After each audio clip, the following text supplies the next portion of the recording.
Hi, I hope I find you well wherever you are tonight. My heart and my spirit goes out to the London victims and those who are grieving at this point. May God bless you wherever you are tonight. Today, my topic is entitled, Who Are You? Who am I? I think it's one of the fundamental questions which need to be asked by everyone. Everyone needs to ask themselves this question, and they should be able to answer it properly. To say, "Who are you?" And they should be able to answer that I am this kind of person. I think it's one of the things which should be done in schools. So they should ask the children as they come to school, say, "Who are you?" Yes, we know your name is Kennedy, but who is Kennedy? Can you tell us why did Kennedy appear on this planet? To do what? For what reasons? And we are John. Yes, we know you are John, but who is John? Break it down. Break it down. Tell us who is John. Break it down, baby. They should be able to break it down and tell us who they think they are. I think this should be emphasized at school. Anyway, I don't know, maybe it's done already. I don't know. I'm not in the schooling business, but if it's no, I think it's something which needs to be done, because this will guide children along the way to get to where they think they wanna get in life. I was talking to my son recently, and I was saying, Kenneth, if someone doesn't know you, and you have to introduce yourself to them, they ask, "Who is Kenneth?" What are you gonna say? And then they say, "I think I am this kind of person." And then we talked a little bit, and then later I asked him, I say, "Okay, so you said you are this kind of person. Is that right, son?" And he say, "No, I think I am this kind of person." I say, "Okay, that's fine." So we talked a little bit more, and then I came back again. I say, "Oh, so Kenneth, you said you are this kind of person. Is that right?" And he said, "No, I am this kind of person." I said, "Son, you can't do that. You can't keep changing who you are every 3 minutes. You don't do that. There are things you should do in life, but this is you do not do. You know what I'm saying? You got to say who you are, at least last a day at least. You know what I'm saying? No, every 3 seconds, every 3 minutes. You can't do that." And he said, "Oh, Dad, because you don't look convinced when I say I'm this kind of person." And I said, "No, it's not about me being convinced. It's about you knowing who you are. Your name is Kenneth. If I sound as if I'm convinced that you're Kenneth, are you going to change your name to Robert? No. You're going to stick to your name. You're going to stick to your name. So that's it. If you know who you are, you will stick to your name." So this is the question I'm saying. I'm saying you have to know who you are. What are you made of?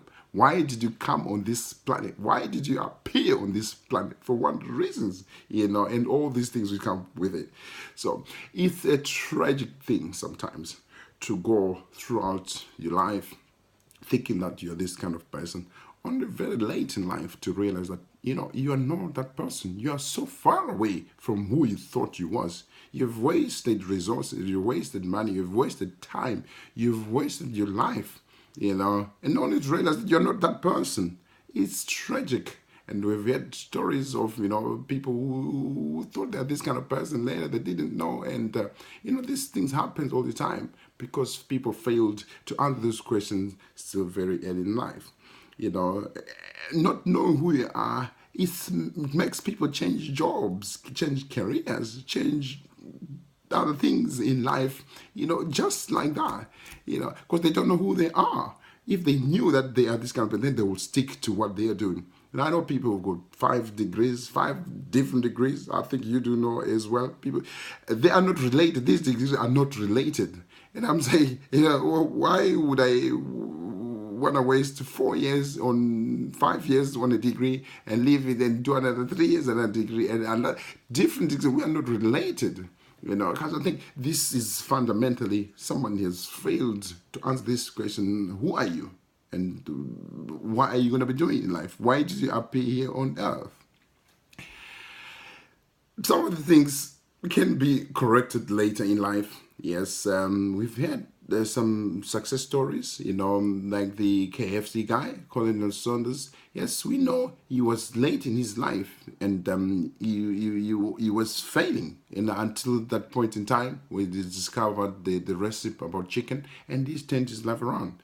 But those examples of later in life changes, they are so I don't know. I haven't heard many of them. We hear of Colin Dos Santos in these circles. He is one of the many guys we hear. One of the only guys we hear who've turned this life around later in life. But many people, when they get to that stage, they just give up in life. They just walk slowly and surely down to the grave. Because they've given up in life. Because you just say, what, we messed up in life and give up. Just walk slowly and surely to the grave. These questions, if you ask our children, they will tell you who they think they are. I've been asked that question, so I think you are. You've been asked this same question when we have. Who do you think you want to be? And they'll tell you, I want to become a doctor. I want to become a dentist. I want to become a prime minister. I want to become an engineer. As children, they know exactly what they need to be in life. This is the mistress of life. Because God, when He sends us here, He tells us what we have to become. We know that from early age. Young children, they tell you. And some of them who've kept that dream, they went on to achieve, went on to become who they thought they was. We know stories. I was reading something recently, and this guy, he said he was going to be playing for England football team. I cannot think of the name right now. He said he was going to be playing for the dad. He was confessing later. He said, my son, at a very early age, maybe he was not even 10 years, he said he's going to be playing for England. That's what he said when he was young. He said, I'm going to be playing for England.